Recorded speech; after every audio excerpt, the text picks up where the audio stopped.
Moving ahead towards our second panel discussion themed as leveraging data center as a technology solution hub, is an absolute honor for me to introduce our eminent panelists, starting off with Mr. Ninad Raje. He is the director and CIO of Health Assure. Then we have Lieutenant Colonel Dr. Hamad Khalifa Al Nuaimi. He is the head ICT Center of Abu Dhabi Police Headquarters.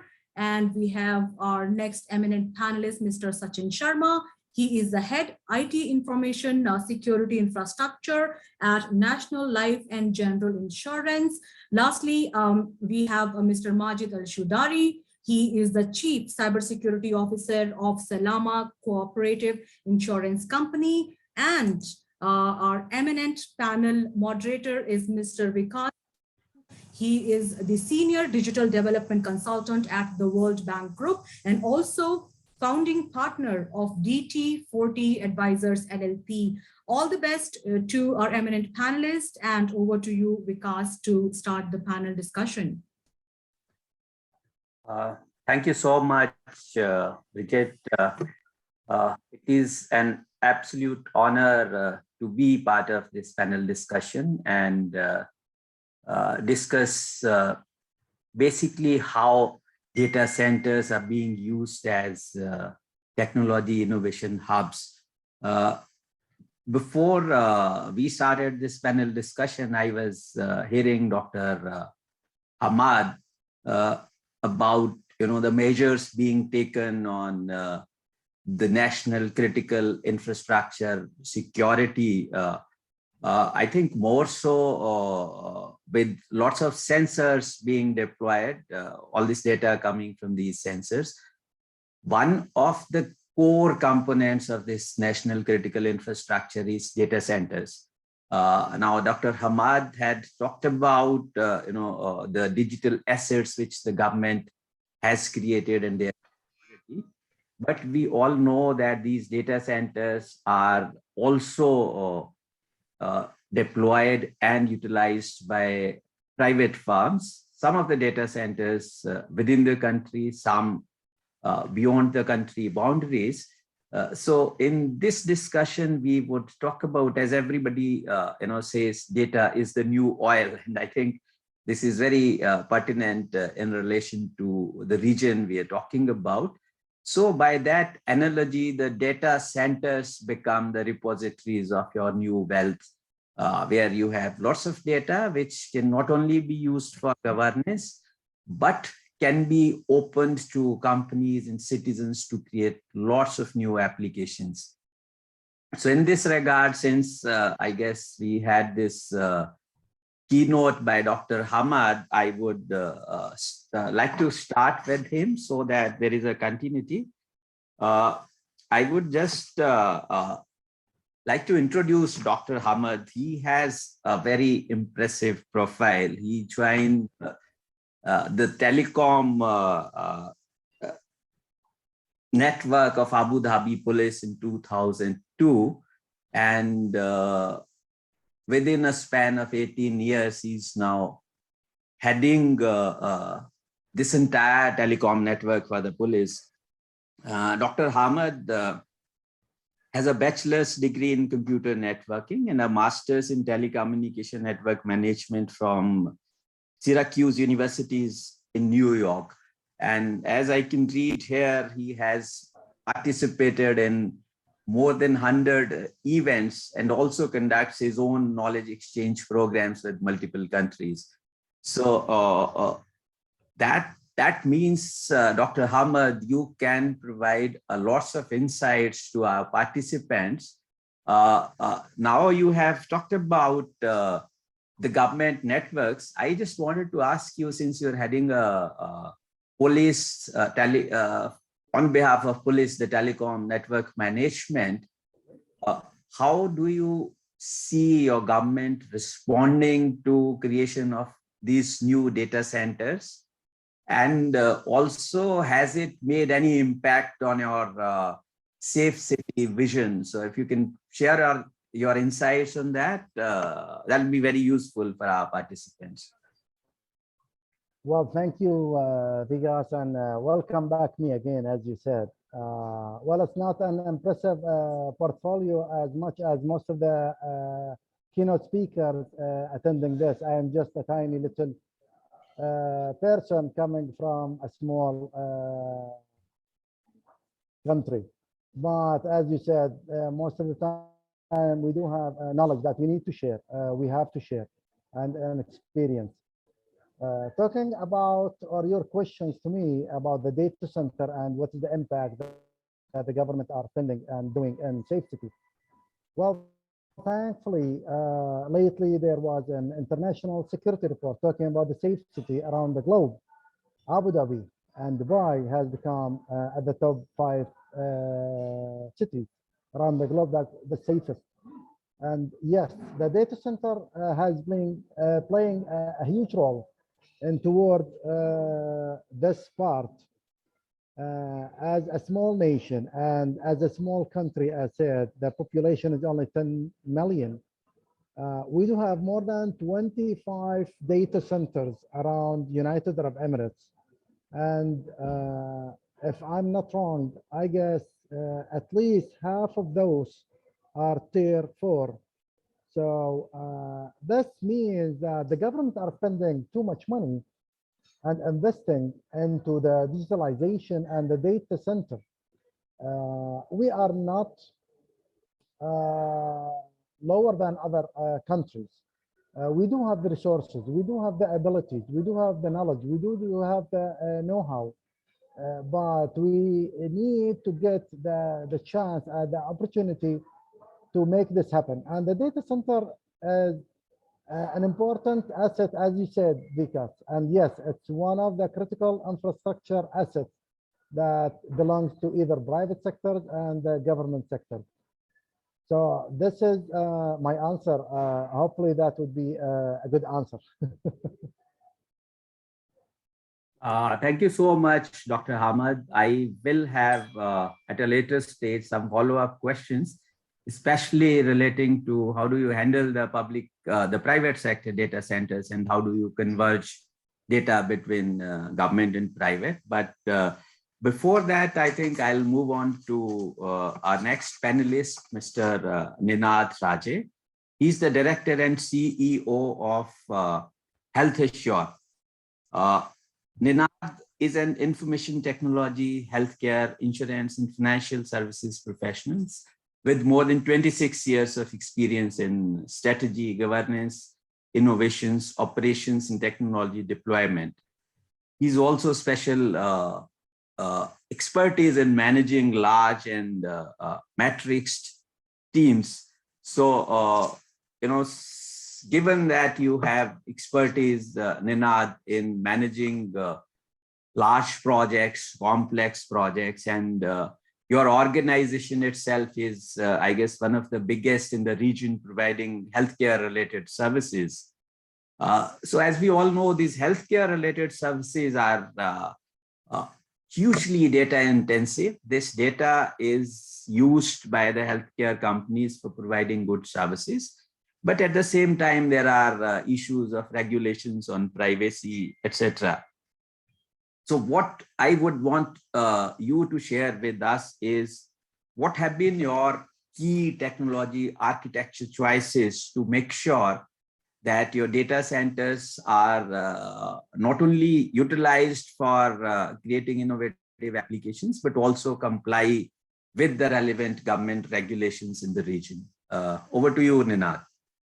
Thank you so much, Vikas, and thank you for the organizers for having us in this eminent panel. It's a very pertinent question as far as data center data, as well as the entire regulatory landscape around this entire data. Now, as we know, I mean, data is especially very, very important in today's day and age. It has always been, but however, in recent times, data has become the quintessential element as far as the technology landscape is concerned, business landscape is concerned.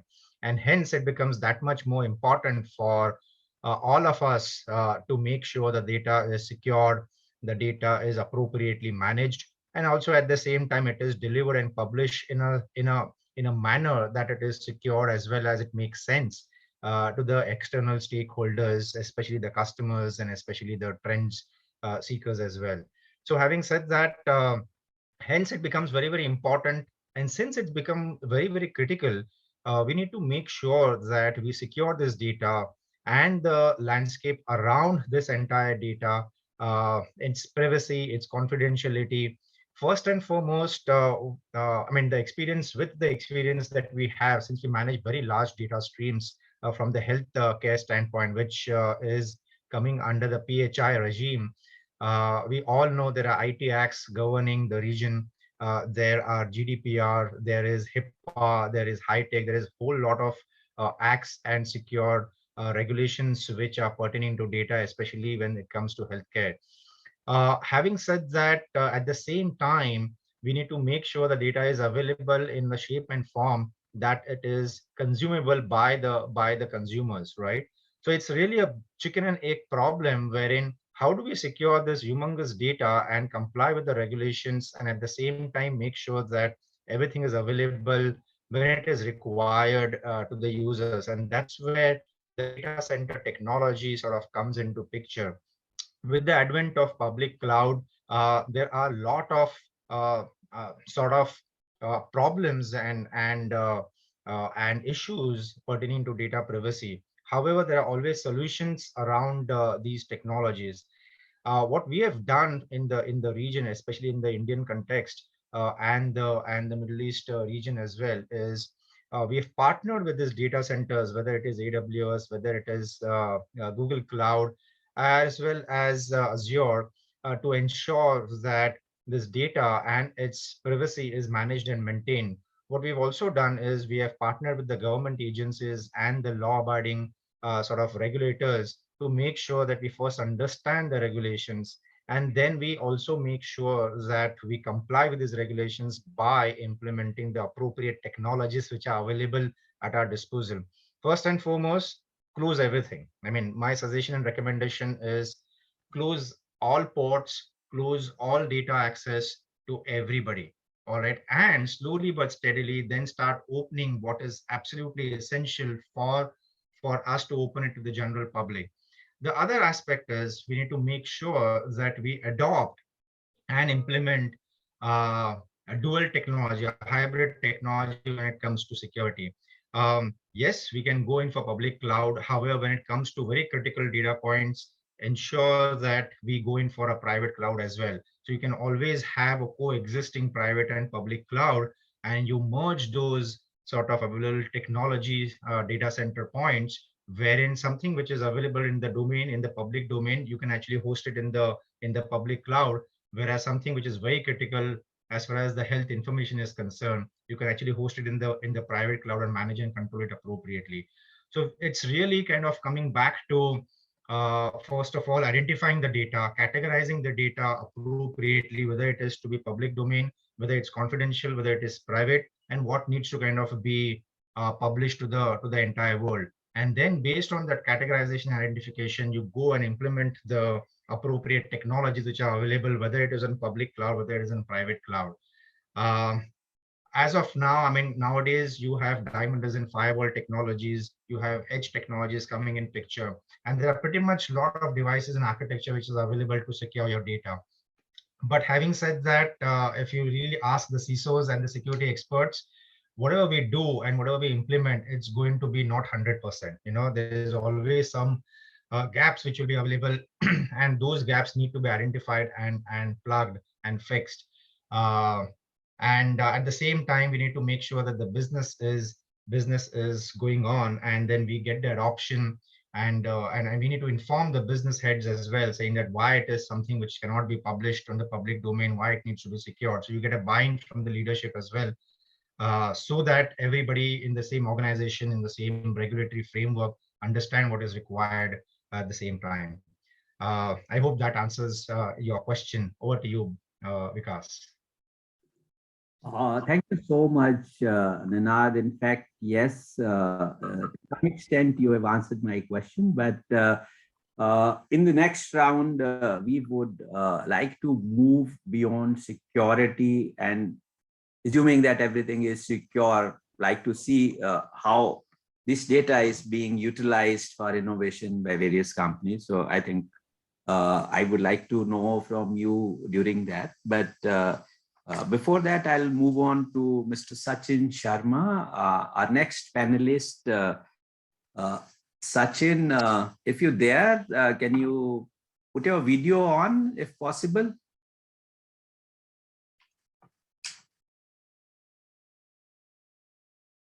Yes, thank you, Sachin. I guess you still have some obstruction in front of your camera, if you can remove that. Yeah, I think it is okay now. Yes, yes. Thank you so much, Sachin. Yeah. So Sachin is head of IT information security infrastructure at National Life and General Insurance Company. Sachin has more than 17 years experience and possesses exceptional leadership qualities for driving value from technological innovations. In his current role, he oversees the organization's technological direction, including planning, implementation, and maintenance of digital infrastructure and solutions in compliance with global best practices. Sachin has a very firm understanding of business requirement and delivery frameworks. So Sachin, given your vast experience in managing digital infrastructure, I was very curious in finding out from you as to, what are the kind of challenges your organization faces in, ensuring smooth flow of data coming from various sources, your users, the government agencies, you being in the health insurance company. And are there any innovative solutions you would like to talk about you might have implemented at your data centers, which could serve as good practice examples to other organizations in the similar kind of a business in the region? Over to you, Sachin. Yeah, thank you. Thank you very much. I would like to say thank you for the organizations, to each member who all have organized this and the members who are present here. And seriously, I am very happy because this question came to me. I will be more than happy to answer on this. Even though we have the time restrictions here, I can speak for a whole day on this topic. I can say that I started my journey with the data. We all started with our journey with the data, but since long we have seen the challenges. Coming back to the topic here, because we are an insurance company now, and we deal with the data, as you already touched upon that point. We have customer confidential informations. Like as an insurer, we have to ensure that their policy details, renewals, cancellations, and their passport details. Sometimes we capture their credit card and credit card informations. Also, these all are considered as a customer confidential information. So as an insurance company, this is our responsibility to ensure the data protection for our customers. So the question is how we deal with their data and how we ensure the protection of the data. We have various solutions over there. But according to my experience, even though we have very good firewalls, even though we have very good checkpoints, and then various kind of solutions across the infrastructure, we have a huge infrastructure here and we operate in overseas locations. So entire journey starts with the data. It starts with the data, it ends with the data. Even though we have the checkpoints over there for the controlling our traffic, internal and external traffic, what about data? So in order to overcome that data leakage and data privacy issues and to meet the compliance requirements, we basically have the controls on place where we build the security layers over the data, and we suggest all our, like especially in insurance and BFSI and other domains who all deal with the data, there are various automations and there are various solutions available in market which you can implement. But in this case, it is not that we have to buy a solution and we just put it inside. We have to align the solution because there are various solutions available in market, which is actually the right fitment and which can be plugged to our in-house integrated or implemented solutions. So what we do here is we have implemented a security layer over our data. We identified the data flow from where and our data is going out and data is coming out. So there are certain checkpoints. For example, there are SharePoints, file servers, and there are one is the biggest 90% data exchange happens one computer to another computer through email solutions. This is Office 365. So these are the methods we always should identify, and then we should enable the security layer over the data, which is where the exchange is happening. So some cases in older days, we all have seen for data protection that if we have to, for a practical example, I am just taking here, if we have to share some information, confidential information with someone, no matter the other party is internal or external, it can be actuarial, it can be accounts, or it can be HR or any other department which has very confidential information than IT, because IT generally does not deal with any confidential information. IT deal only with the error logs and then such kind of things which does not contain any confidential information.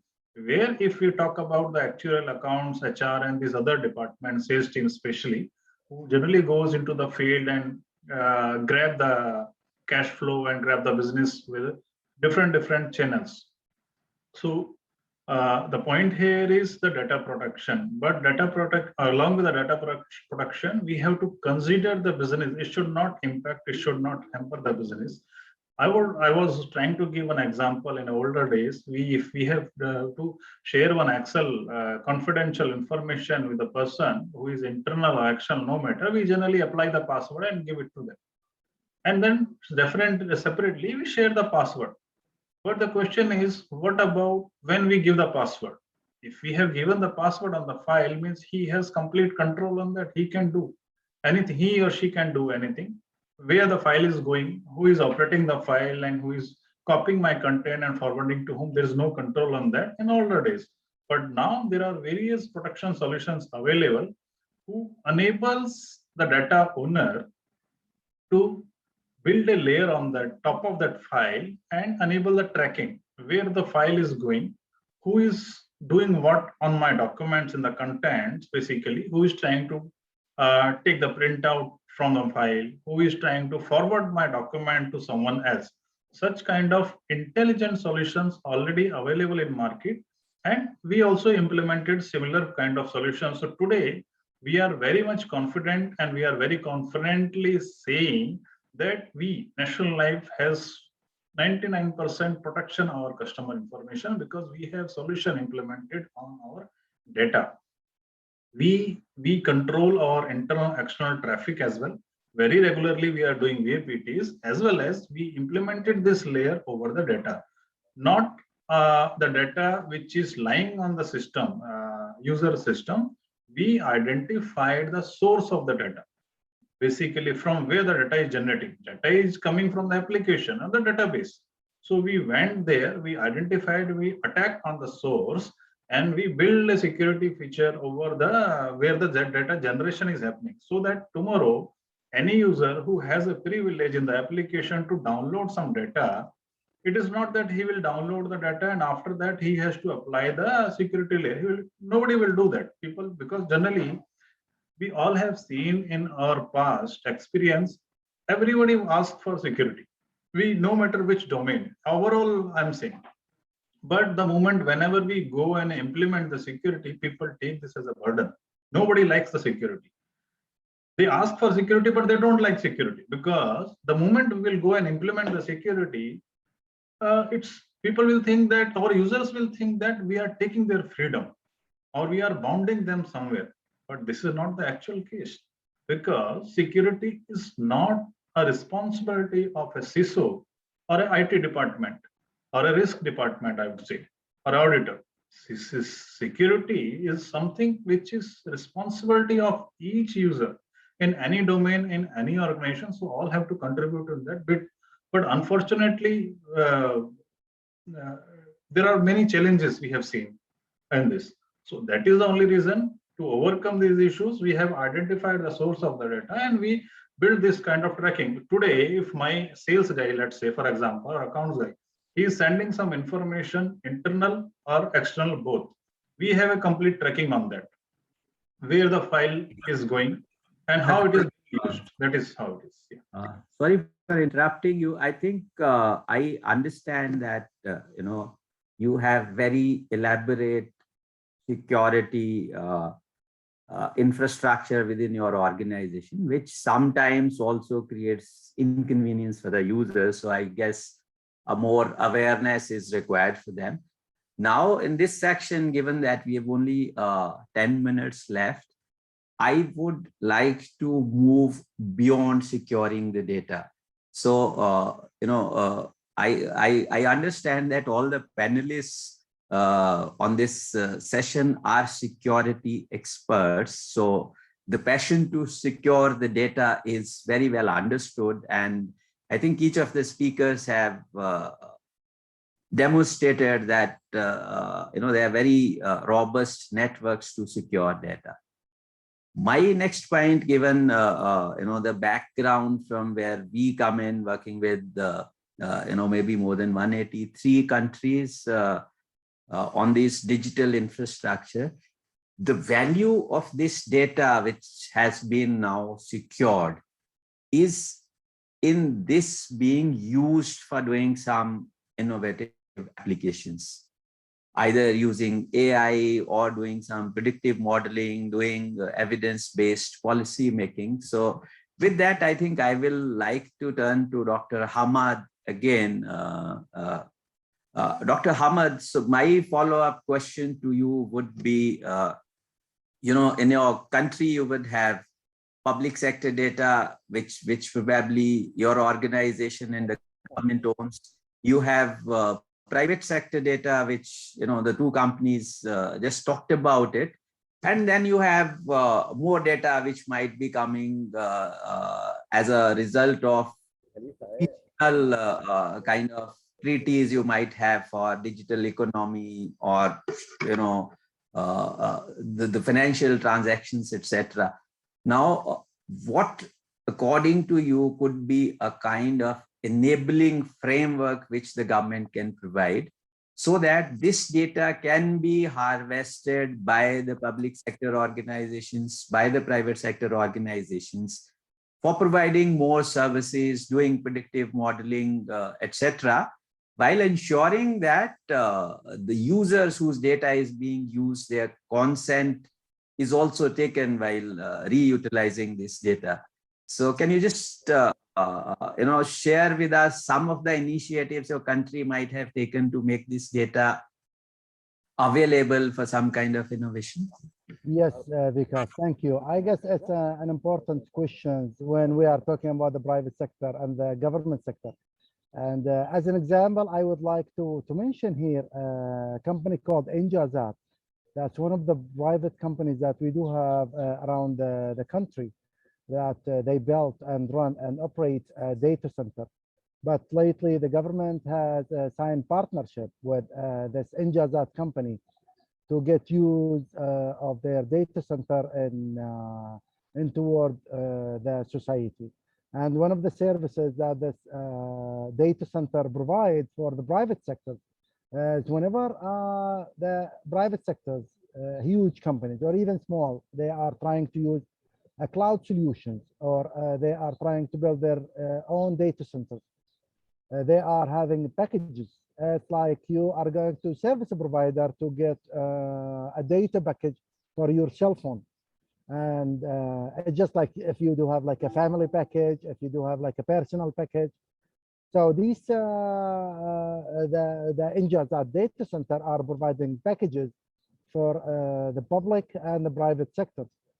Toward the safe city, I guess this is something related to the government sector more than the private sector, since the mission and the vision of Abu Dhabi Police General Headquarters is to make the society safe and secure for everybody who are living in this country.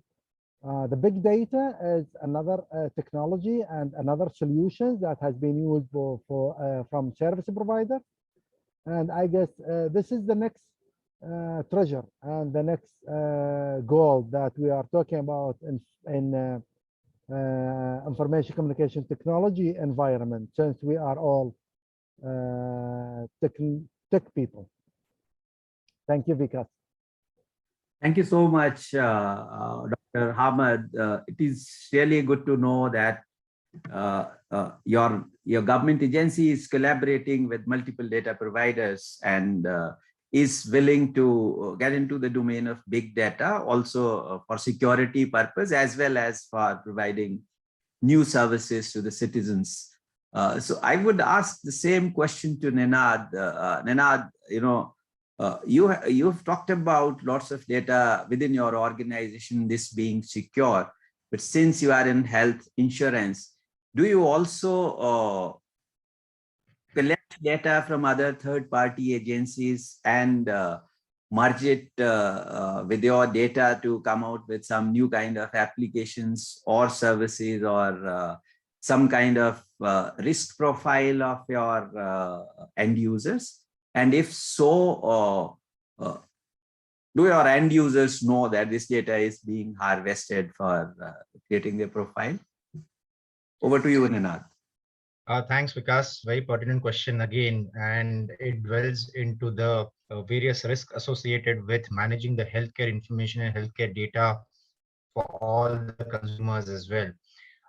The way we work on this is, since we have this humongous amount of data lakes and information available with us, we in fact solicit this information from the various stakeholders rather than sort of clandestinely capture this data. We in fact very transparently ask for this and solicit this data, ask the consent of the users, and we mine this data, we harvest this data, and we go back to the users, publishing the appropriate trends on a no-name basis, on a generic basis. And these trends are then sort of published to and shared with various communities, including corporates, including individuals, and including the government organizations, and also including the regulators, because we work very closely with the regulator of the countries that we work in. It helps from various standpoints, because it helps to sort of provide this transparency. It also helps to provide the trends based on which new products, new applications, new services can be delivered. And since we also do a lot of and conduct a lot of risk profiling, we also provide this trends and information to medical centers, since we are into healthcare, which enables then equips them to sort of fine tune their healthcare delivery to these communities, so there are various aspects that we kind of conduct, and all this information on a no-name basis, generic basis, is shared with all the communities. Another aspect is make it open to sort of audits as well, because that's another thing which is absolutely required from the transparency and regulatory perspective as well. So all in all, on one hand, transparency with the communities, with the users, transparency with the auditors, transparency with the government authorities and the regulators as well. But most importantly, this really helps the medical fraternity, because we share this information with them in order for them to kind of make sure that they take the appropriate decisions, test their analogies, make sure that appropriate delivery of healthcare is provided to the communities. So that's what we kind of currently are in the making. Over back to you, Vikas. Thank you so much, Nenad. Now over to Sachin. Sachin, since you are a technology person, I just wanted to know that in most of the data centers till about 3 years back, we had only been using very structured data. But nowadays, with lots of sensors, we get lots of data which is not very structured. It could be video streams. It could be, lots of voices. In your domain, it would be lots of health records. Do you have some applied some kind of have you tried within your organization some kind of a data lake architecture where you can deal with multiple kinds of data, analyze it, and then produce some kind of insights out of that? Yeah, definitely. This is the big challenge basically, and we talk about big data over there now. It's a big challenge because day by day data is growing, and we have all critical data. Even though there are some purging policies over there, but we cannot purge all the data over there. So it is difficult to handle that. So we have the solutions over there for data warehousing. And some places we do have the analyticals because, as I already told, similar to data security, there are analytical tools also available in market, and we have a separate team over there. The team basically dedicatedly for this data analyticals tools. And as I touched that data warehousing we have over there, so that the burden over the application and the database will be reduced. And we can just other way around, I can say that we can reduce the data center operations cost also, which is the main factor, which is increasing day by day. That is how we managed to now, in short. Thank you so much, Sachin. Bridget, do we have any questions from the audience? Well, as of now, I don't see any questions, Vikas, coming your way. However, if there are any, I will email those questions to you. Okay, thank you so much. So I guess with that, we come to the end of these sessions because we had only 45 minutes and we were also running late.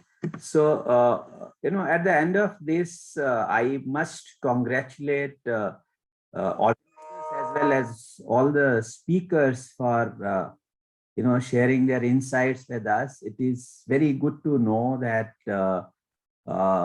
in Bahrain specifically and in Middle East in general, we're not only concerned overly about securing data, but are also looking at leveraging this data for creating some future generation services, which would more be like with the sensors, the cyber, physical, and now biological integration, where lots of health sensors also have started sending data, not only to the healthcare and insurance companies, but also to the hospitals, etc. And given today's pandemic situation, I think the data centers would play a key role, not only in tracing and tracking the people who are impacted by this pandemic, but also providing information about solutions available, giving timely information to hospitals, managing inventories, etc. So in that way, I guess these data centers, if we take only healthcare, I'm talking about one field, but also in smart cities, in many other areas, data centers are now going to become the key, the heart of each of the cities and villages in countries. And it is good to know that Middle East has taken lots of leadership initiative in this domain. With that, I think I would close this session. Thank you once again to Bridget and the organizers. And see you soon again. Thank you. Thank you, Vikas. Well, thank you very much, Hamad. Bridget, if you allow me to just announce one thing before leaving this panel and wonderful event, I would like just to make a wish for my wonderful country. Happy 50th National Day. We are off for 2 days, and you are guys working for tomorrow and after tomorrow. So happy National Day for United. Happy National Day. Yes, indeed. Happy National Day to a wonderful country. Thank you. Thank you. Thank you. And yes, Hamad, Ninad, Sachin, and Vikas for your time today, for the exceptional knowledge sharing on data centers for a brighter future, for the data center infrastructure, especially in smart cities, as rightly said by Vikas. It is always an honor for us to host you all, Vikas, Sachin, Ninad, and Hamad, and have a nice day ahead. Thank you. Thank you very much. Thank you. Thank you.